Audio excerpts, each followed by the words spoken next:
बुरा साया पार्ट 1। रात के लगभग 3 बजे थे। एक बेहद डरावनी दिखने वाली लड़की अमन के कमरे में जोर जोर से चीख रही थी। वो अपने लंबे नुकीले नाखूनों को अमन के शरीर में चुभाकर उसका खून पी रही थी। अमन बुरी तरह से दर्द से तड़प रहा था। उस लड़की का चेहरा इतना खौफनाक था कि कुछ ही देर में दर्द और डर की वजह से अमन बेहोश हो गया। तभी अचानक अमन की आंख खुली और अमन चिल्ला पड़ा, बचाओ बचाओ, वो लड़की मुझे मार देगी, वो मेरा सारा खून पी जाएगी, बचाओ। ये सुनते ही अमन की माँ सुशीला जी दौड़ कर आती हैं। अमन, क्या हुआ बेटा? तुमने वो बुरा सपना फिर से देखा क्या? ठीक हो ना तुम? माँ वो लड़की अभी भी यहीं पर थी, ठीक मेरे पास, और उसने मेरे शरीर में, देखिए ना, मेरा सारा खून। बेटा तुम बिल्कुल ठीक हो। पता नहीं तुम्हें सपने ऐसे क्यों बार बार आते हैं। मैं पंडित जी से बात करती हूँ। मम्मी देखो, बाहर की एक यूनिवर्सिटी में मेरा एडमिशन हो गया है। उन्होंने मेरी एप्लीकेशन एक्सेप्ट कर ली है। लेकिन बेटा अचानक इस तरह, तुम तो कह रहे थे कि इस वक्त वहाँ पर सारे एडमिशन क्लोज हो चुके हैं। हाँ माँ, सरप्राइज तो मैं भी हूँ, लेकिन देखिए ना, हो सकता है कि कोई सीट खाली रह गई हो और शायद इसीलिए उन लोगों ने मुझे बुला लिया हो। देखो बेटा, सारी चीजें अच्छे से जांच पड़ताल कर लेना। आजकल ना बहुत फ्रॉड होता है, किसी चीज का पता ही नहीं चलता। और मम्मी, कमाल की बात तो ये है कि मुझे ये कॉल सीधा लंदन की एक बहुत बड़ी यूनिवर्सिटी से आया है। यहाँ तो शायद मैंने अप्लाई भी नहीं किया था। बेटा मुझे तो बहुत बड़ी गड़बड़ लग रही है। अभी ये भी तो पता नहीं चला कि वो सपना तुझे बार बार क्यों आता है। तुम अच्छा ना बेटा। अरे डरो मत, कुछ भी नहीं है, वो सपना मुझे ऐसे ही आता होगा। कुछ ही दिनों के बाद अमन सारी तैयारी के साथ लंदन के लिए निकल जाता है। लंदन पहुंचने के बाद तो जैसे अमन की जिंदगी बेहद खूबसूरत हो गई थी। वहाँ की लाइफ में जाकर अमन बहुत खुश था। जैसे ही वो अपने हॉस्टल के कमरे में पहुंचा, उसने अपने आप से कहा, हाँ, मम्मी पापा की फोटो यहाँ टेबल पर लगा देता हूँ, और ये मम्मी के हाथ के बने लड्डू, इनका तो क्या कहना। यहाँ विदेश में सब कुछ है, बस मम्मी के हाथ के खाने की बहुत याद आएगी। रात हो गई थी और अमन अपने बिस्तर पर जाकर सो गया। आधी रात के बाद अमन को किसी के गाना गाने की आवाज सुनाई दी।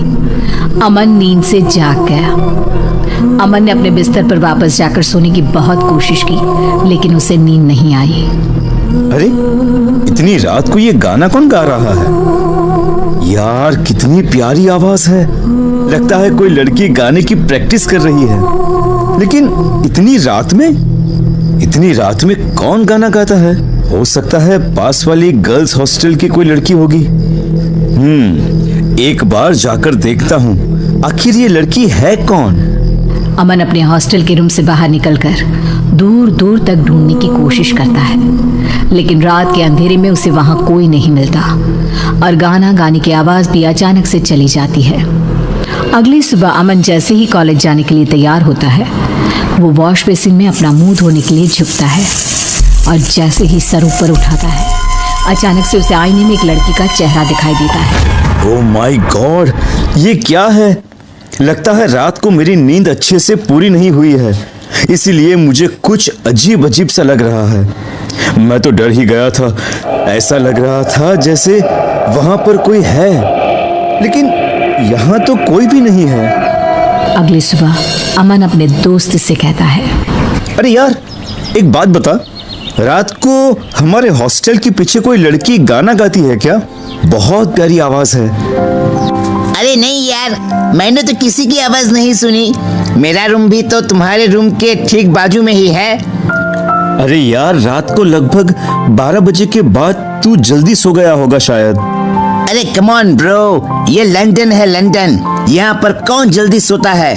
और मैं तो वैसे भी रात को 2 बजे सोने वाले लोगों में से हूँ, पर मुझे तो किसी की आवाज सुनाई नहीं दी।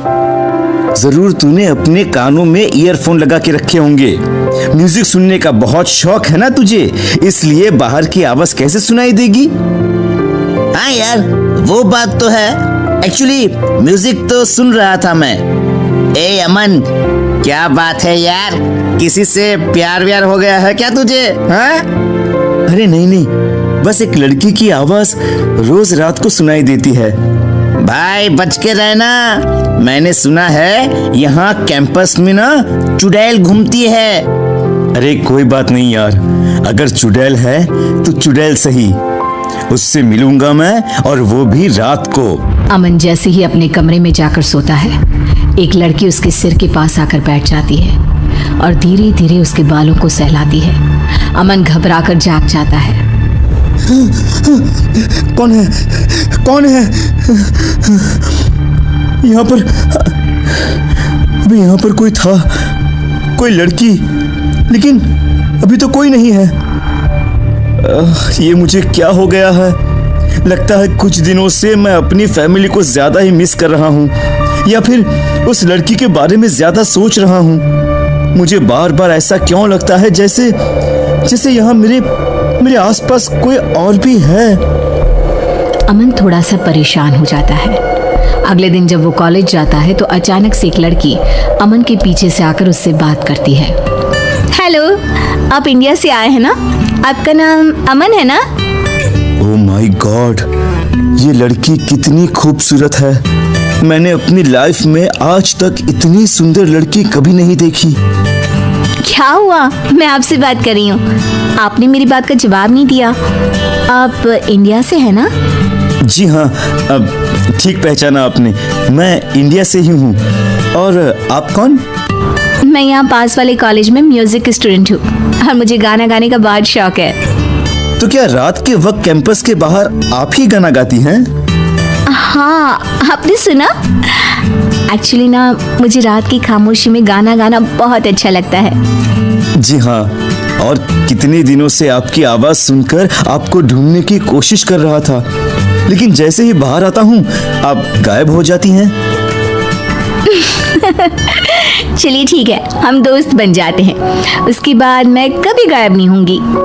अमन और निमिषा की दोस्ती हो जाती है और फिर एक दिन।